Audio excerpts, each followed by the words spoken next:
Bueno, cuando esta exposición termina nos damos cuenta de, bueno, de la cantidad de conexiones que ha generado, la cantidad de gente que hemos conocido gracias a ello, y nos damos cuenta de que hay una oportunidad que detectamos de necesidad en la sociedad y de necesidad en la gente que transforma las ciudades y que toma decisiones sobre las ciudades, que en estos momentos pues, son lamentablemente en muchos casos los políticos y donde no, bueno, los ciudadanos en realidad, aunque hay mucha gente o muchas entidades municipales que hablan mucho de participación, pero muy pocos lo practican, ¿no?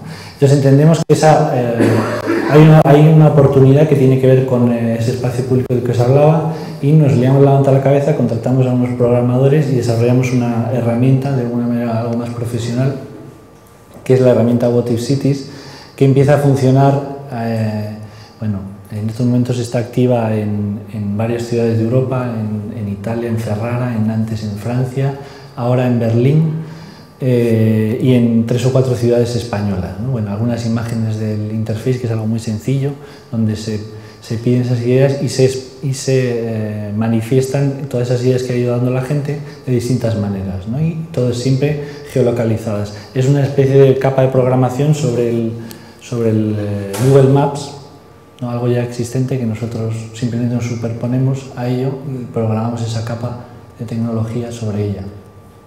Bueno. Otros proyectos que son como germen de otros, y en este caso, que tiene que ver más con el espacio físico que nos rodea, en este caso, bueno, vais a ver cómo nos hemos estado comportando en la periferia de Madrid en los últimos años.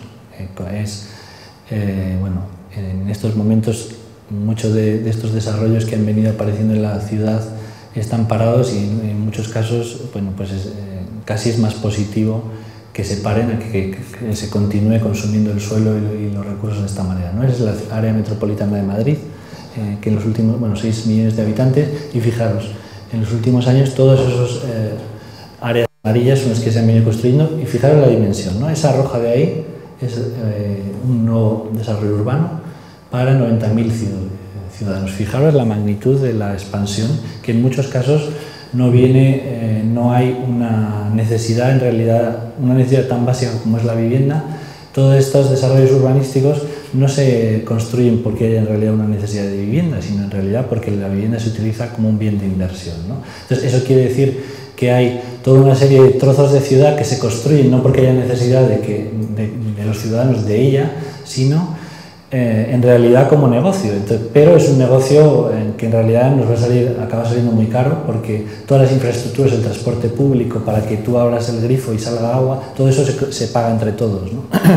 Y en estos momentos lo que ocurre es que muchos de estos desarrollos están ocupados a lo mejor en un 40%, y en realidad lo que ocurre es que se han construido trozos de ciudad que no son absolutamente necesarios, pero que los tenemos ahí y tenemos que hacer algo con ellos, ¿no? Entonces, esta propuesta, que es, bueno, para que os fijéis cómo se ha venido ocupando el territorio, una única tipología, un movimiento de tierras brutal, donde no se tienen en cuenta condiciones como la topografía, el clima, etcétera, etcétera, ¿no? Se implanta de una manera repetitiva y siempre es sempiterna las infraestructuras. Todos los bajos comerciales se sacan o sea, los metros cuadrados destinados a bajos comerciales en las viviendas se sacan de ahí y se concentran en esta parte de aquí, donde hay los grandes moles, el IKEA, Carrefour, todos estos, ¿no? Generando un modelo de vida que tiene que ver con, para comprar una barra de pan, pues tienes que coger el coche y te tienes que ir al centro comercial, ¿no? Y también un modelo de ciudad en el cual no es necesario el contacto con otras personas, porque el espacio público se concibe exclusivamente desde el punto de vista de la movilidad, no de la interacción social, un poco alejándonos de toda tradición en España de ciudad mediterránea. No tenemos un modelo que probablemente es uno de los más eficientes en cuanto al consumo de recursos, eficiencias de muchos tipos, ¿no? Que es la ciudad mucho más densa y compacta que la ciudad mediterránea, y en realidad todas esas ciudades se han venido expandiendo en los últimos años con ese otro modelo, ¿no? Donde en realidad tú bajas en el ascensor de tu vivienda, coges el coche en el garaje, te vas al centro comercial, compras la barra de pan y vuelves y no has tenido necesidad de hablar con absolutamente nadie. Bueno, imágenes a lo largo, en un proceso muy breve de menos de 10 años, y eso, fijaros, ¿no? Esto es lo que esto es el espacio público que los planificadores de la ciudad, los urban planners, estaban pensando que funcionaría, ¿no?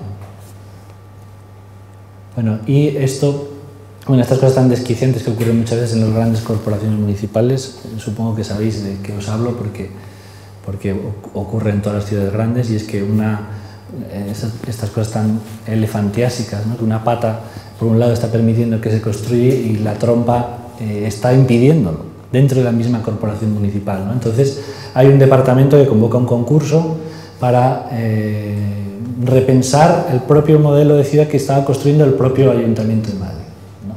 Entonces es un bulevar donde nosotros es un concurso entre 10 oficinas de arquitectos jóvenes en Madrid, y donde nosotros empezamos a reflexionar sobre el espacio público, y entendemos que esta es la plaza de Jemaa el-Fna en Marrakech, una plaza donde no ha habido ningún arquitecto interviniendo, pero que funciona maravillosamente, que es un funcionamiento a lo largo de las 24 horas, donde ocurre absolutamente de todo. A partir de las 5 de la tarde, cuando empieza a caer la luz del sol, de repente empieza a salir toda una serie de gente vestida de blanca, que son los cocineros, y la plaza se convierte en un gran restaurante al aire libre, donde te cocinan, eliges la comida, te la cocinan allí mismo y te la comes, ¿no? Entonces, un lugar absolutamente vivo y donde, bueno, pues en muchos casos los coches, las personas están absolutamente mezcladas, ¿no? Esos caos que ocurren muchas veces en sitios supuestamente bajo la mirada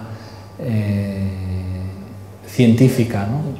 Que funcionan mucho mejor que cosas mucho más racionales, ¿no? Pero bueno, nos obsesionaba también cómo conseguir esa interacción social, y probablemente una de las herramientas mucho más... Os voy a contar muy rápido este proyecto porque, y voy a pasar por encima muchas de las imágenes que vais a ver porque quiero contaros otras cosas que lo van a complementar. Entonces, la idea de que un árbol es la herramienta probablemente más perfecta en el espacio público para generar interacción social, una función estacional, tiene absolutamente todo tipo de usos sociales, etcétera, y es tan perfecta que incluso depura el agua. Solo tiene depura el aire. Entonces solo tiene un problema, que tarda tiempo en crecer, ¿no? Entonces nosotros empezamos a pensar esa idea de generar unas prótesis que pueden estar en el espacio público, generando el microclima que generan los árboles muy crecidos en espera de los nuevos que plantamos para que crezcan, ¿no? Entonces una vez que ellos hayan crecido, se puede decidir que eso ha dejado de tener sentido y desmontarlo, enseguida también de la temporalidad. Bueno, imágenes fijándonos en técnicas que tienen que ver con arquitectura tradicional de Oriente Medio, donde se climatizan los espacios a través de la humedad. En Madrid podemos tener, con un clima muy seco, en verano 40 grados con un 40% de humedad, que es pues las mismas condiciones climáticas que el desierto de Arizona, donde entonces esto que veis aquí, el aire caliente, entra a través de unos captadores de aire y hay una batería de atomizadores de agua que entran en contacto con ese aire caliente, lo enfrían, el aire pesa más, desciende y puede llegar el impacto térmico en el momento en que el aire caliente choca con el agua, puede ser en torno a 6-8 grados, y en el descenso se va evaporando el agua y puede bajar incluso otros 2 grados más la temperatura del aire, generando una temperatura de confort.